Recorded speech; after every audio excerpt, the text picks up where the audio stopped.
Tinnitus, a nightmare of a disease affecting millions of people, myself included. How could I best describe this condition? An incessant nail on a chalkboard screeching that goes on for every minute of every day. Just imagine never experiencing the true bliss of utter silence. Maybe it's not too uncommon to hear a vague ringing, especially for people like me who had grown up to become an obnoxious teenager with no regard for volume control. Understandably, my parents were not happy about my blasting loud music at all hours, but what kind of teenage rebel would I have been if I listened to my parents? Ultimately, my punishment would have been given years later when I started hearing a faint ringing. At first it was a rare occurrence, but at present day I can't even fall asleep without the aid of a loud white noise producing machine. Even then, my quality of rest is debatable at best. During the early days, I was willing to try anything to stop the godforsaken noise. Rainstorms while sleeping, earwax removal, even a small dose of antidepressants. Nothing worked. You'd be amazed how many help groups you can find online, forums for anything, veterans with PTSD, how to cope with losing a pet, or in my case, how to deal with tinnitus. I'd look over the top suggestions on several occasions.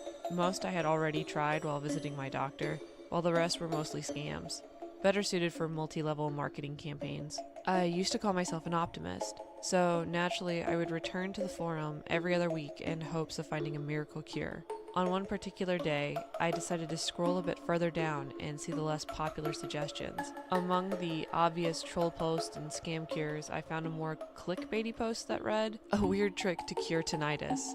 Nothing more, nothing less." I sighed and started reading, preparing myself to be disappointed yet again. Still, the instructions were simple enough. Place your palms over your ears and direct your fingers to the back of your head. Put your index fingers on top of your middle fingers and try to snap them like a drum. Repeat 50 to 100 times. There were no comments below, as the post was relatively new. Worst case, I would look stupid sitting there by myself and drumming the back of my head.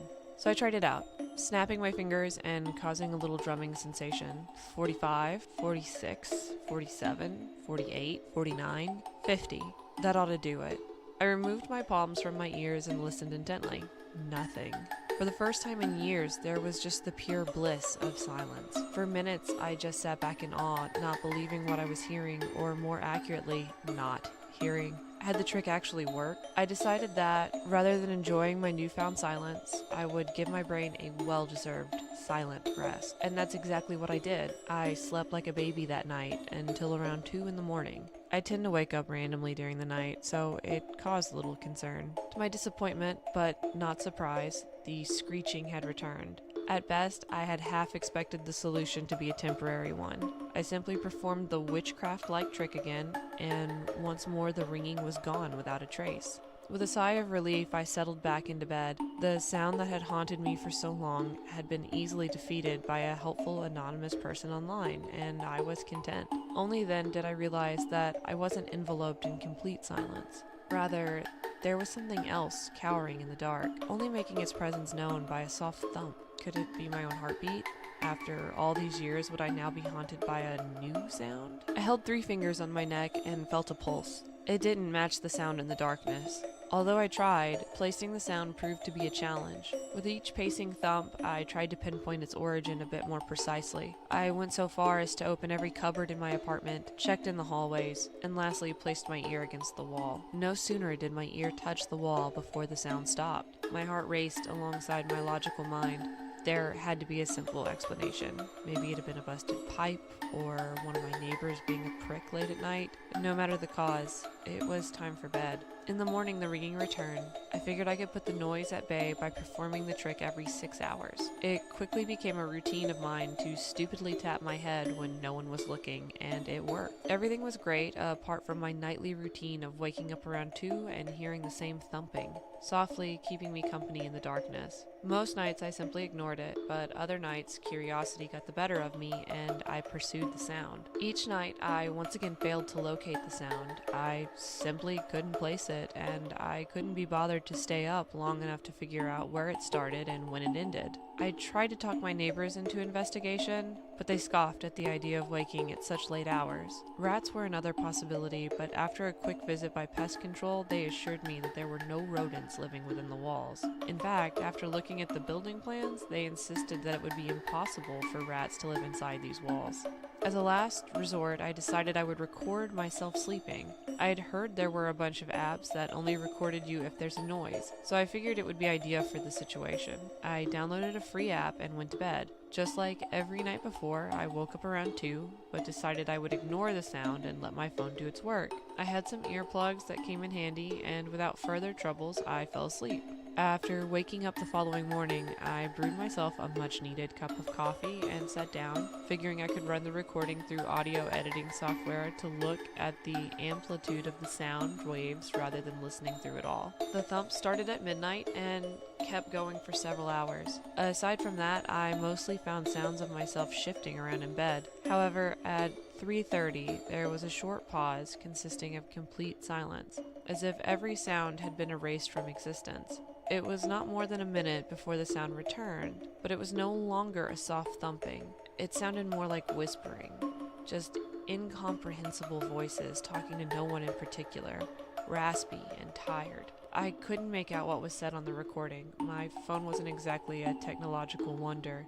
In fact, I had no interest in finding out. If anything, I would have preferred to leave the apartment and forget about the whole thing. But being a poor student without any nearby family, I had no other option than to stay put. Besides, I still thought there might be a logical explanation.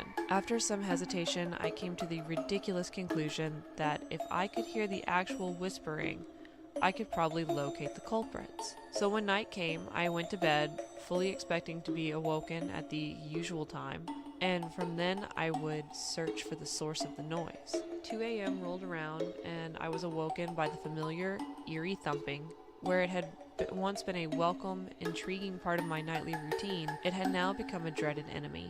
It was relentless, not stopping for a single second, and as before, I had trouble identifying the exact location it was emanating from. Like an auditory illusion, it seemed to echo throughout the room, coming from everywhere and nowhere, all at once.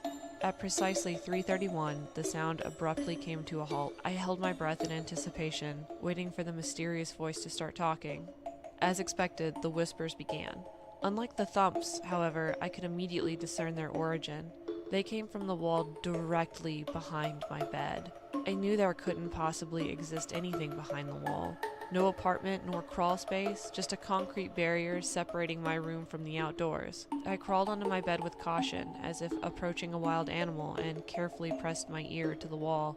The whispers started to become more focused, morphing into a single, understandable phrase. "We know you can finally hear us." It sounded like several broken voices merged into a singular entity. I jolted back on my bed, where I remained frozen in fear. "Thank you for letting us in." The voices continued before falling silent. I began to feel faint, and it took me a while to realize I hadn't been breathing for quite some time.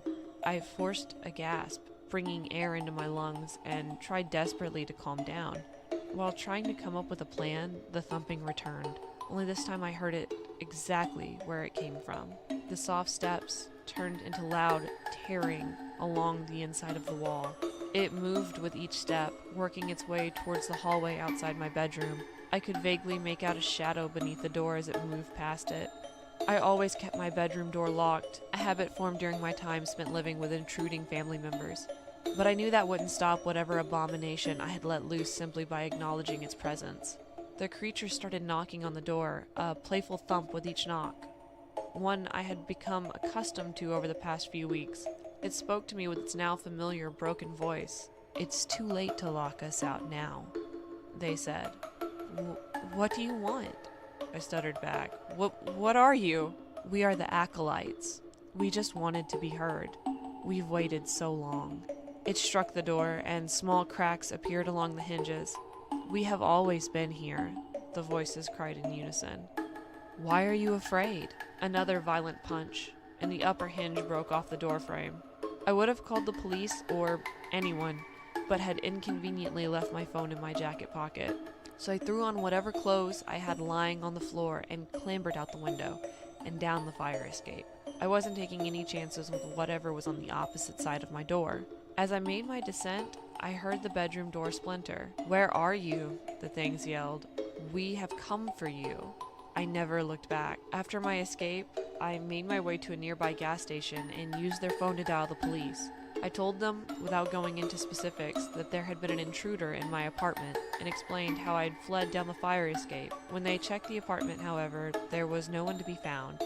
The door to my bedroom was shattered, but there was no other signs of forced entry and no indication that anything else had been damaged or stolen. To make matters worse, my apartment's overall state of disrepair made it difficult for the police to accept my story at face value. They had to break down the front door to get in, and I knew my landlord would be pissed. But I didn't care about that. After a brief investigation, which involved checking the security camera footage to confirm that no one could possibly have entered my apartment, I was let off with a warning not to prank call the police again. Another cop offered me the number for a local psychiatric facility. While the police were there, I grabbed a bag and filled it with the bare essentials. I left that night to return home to my parents, intending to spend the rest of the night at the train station. I was never returning to that place. I've called my landlord and explained that they can keep my deposit along with whatever stuff I left behind. A few days passed after I left the apartment behind. Before long, my tinnitus returned, louder than ever.